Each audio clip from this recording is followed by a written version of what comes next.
In this demonstration, we'll learn how to take existing video, process it so that we can place it inside of a Flash file. I've already got one positioned on stage here, so I'll just run it. I'll do a test movie. And you can see that we have a video. What? And if I scroll over, I can access the controls.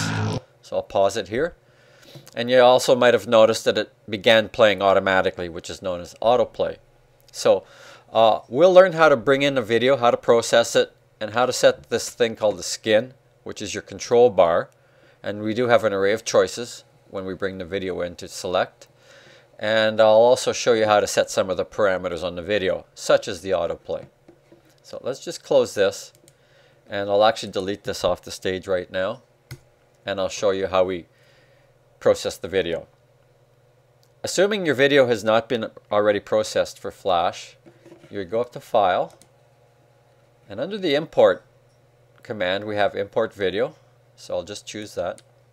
And we get this dialog box, which basically says if our video is already processed and ready to go, we can go ahead and browse for it and then bring it in and establish a skin and position it on stage. If it's not yet processed, what you'll need to do is go down here and launch the Adobe Media Encoder, and we'll just run it through the encoder so that it's Flash friendly, if you will. So I'm going to launch the encoder now. I'll click Launch Adobe Media Encoder down here.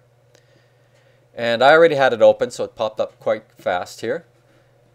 And let me just delete this one, and we'll start from scratch. So you should have it open up and it'll be blank, and we basically have the 4 panels here. We're not going to learn what everything does here today. I'm just going to quickly show you how you can run a video and process it as an H.264 file.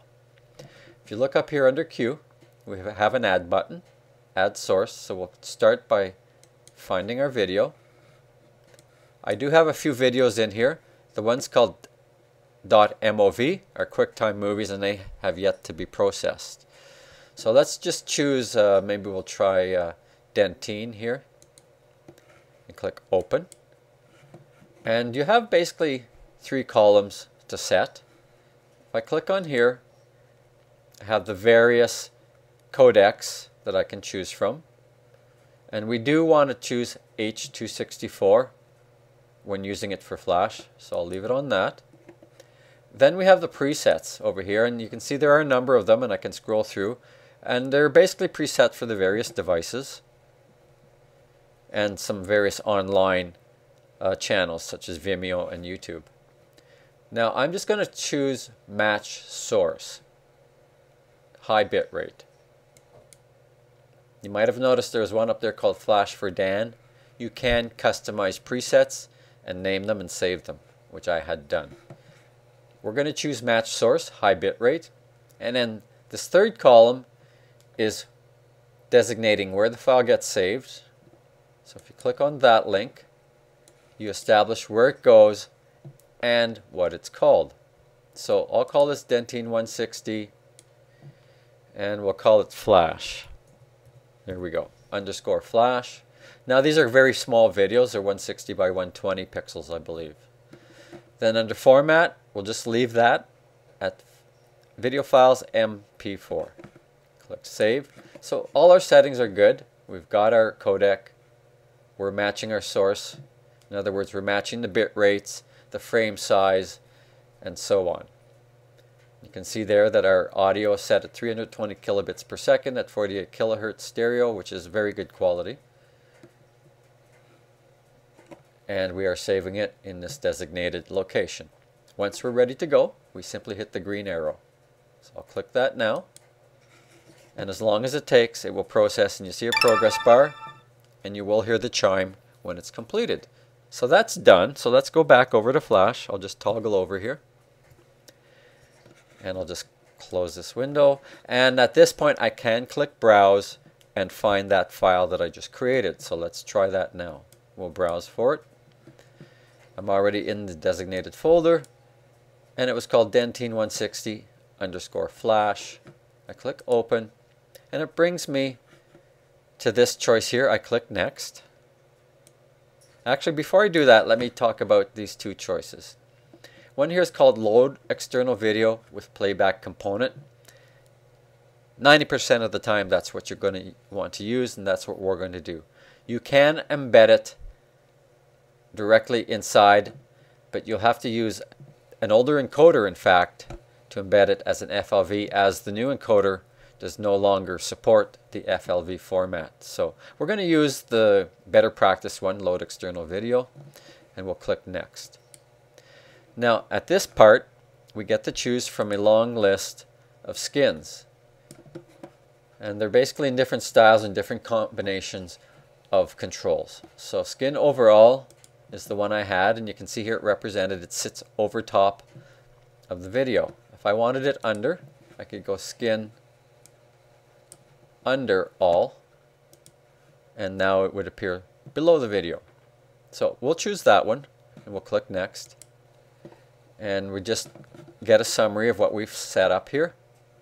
And I'll click Finish, and it processes it, puts it on stage, and there we go. As I said, it's a very small video in pixel size, 160 by 120, but there is our controller. And if you look over here under Property, Component Parameters, Property, we have a few things we can manipulate. We can change the alignment. We have the autoplay here. If I uncheck it, it will need to be clicked by the user, so I'll turn that off. We also have a way to control the scaling. I'll keep it at maintain aspect ratio.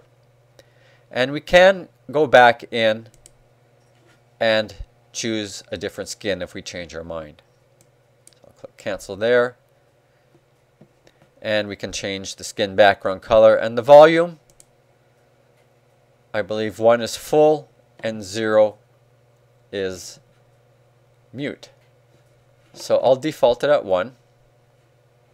And you'll see that the volume will be all the way up to the top here.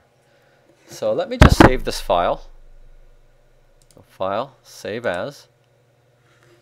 And I've just got a test folder here. I'll just say test vid, save. And I'll just do a test movie and we'll see what happens here. Alright, so as I said, I turned off the autoplay, so I do need to click play.